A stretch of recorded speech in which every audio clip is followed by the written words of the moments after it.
All right, everybody. Good afternoon. Late afternoon now. We are just a handful of minutes away from Rams Niners kickoff. And I mean, that's obviously a very important game.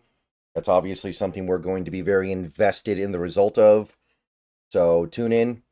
And I think at this point, most everybody knows what we need. So before we get there, let's go through the practice report from today. Things are starting to get a little more real now.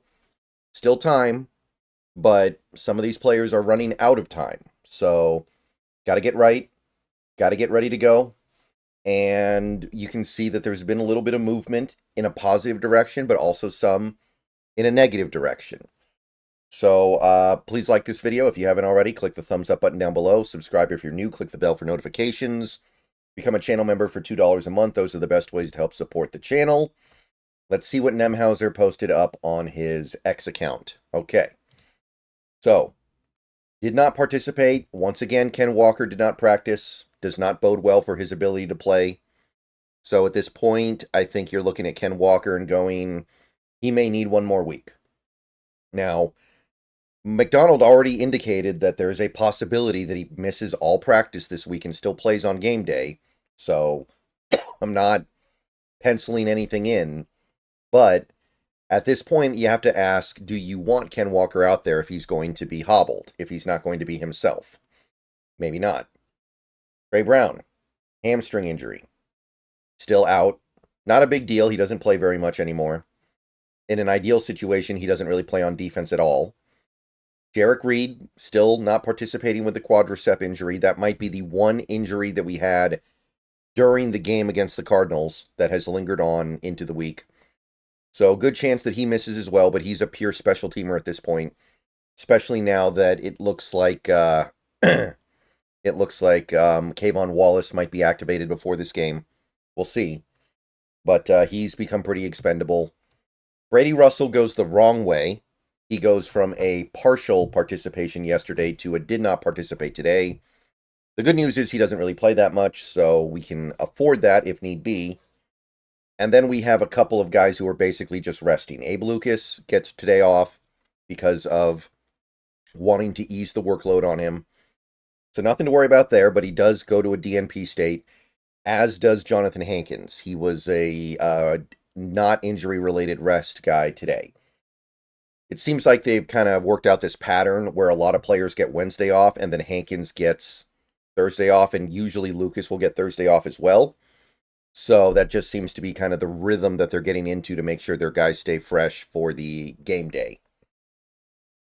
So that means that Leonard Williams is off, Ernest Jones is off, Tomlinson, Lockett, Reed, Mafe, all off the DNP list.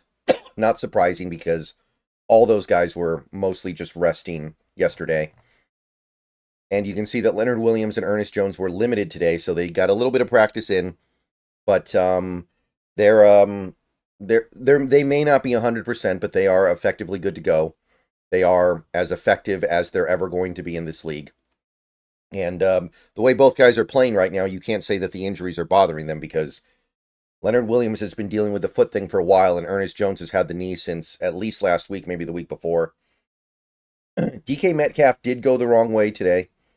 He was limited with the shoulder, but that could just as easily be an indication that they're trying to ease the load on him. So I'm not really putting a lot into that. That's probably something that is not worth our concern. And Michael Dixon was one guy who made it out of the limited participation. He is now a full participant. Same for all the players that were pure resting yesterday. Tomlinson, Lockett, Reed, Mafe. You can see Forsyth still here in the full participant list, as is Artie Burns, as is Kayvon Wallace. And then you've got Uchenna Nwosu. So things are trending well where we need them to. The one significant thing here that gives you pause is Ken Walker. And again, I think this team should be able to do what they need to do on game day, even if they do not have Ken Walker at this point. So pretty good. Pretty good. You don't love seeing Metcalf go back to LP, but that's probably a load management thing more than anything. So things are looking good. I mean, the list is long, but when you dig into it, there's really not a lot to be concerned about. So the word is that Forsythe, Burns, and Wallace all have a chance to be activated before game day, which, look, getting Burns and Wallace back would really help completely erase losing Brown and Reed the second. So I'm for that. And Forsythe, I mean, he's worthy of being a backup, and we need one, right? Our tackle depth is pretty thin right now. We are leaning on a lot of guys that we really don't want to play right now to potentially need to play.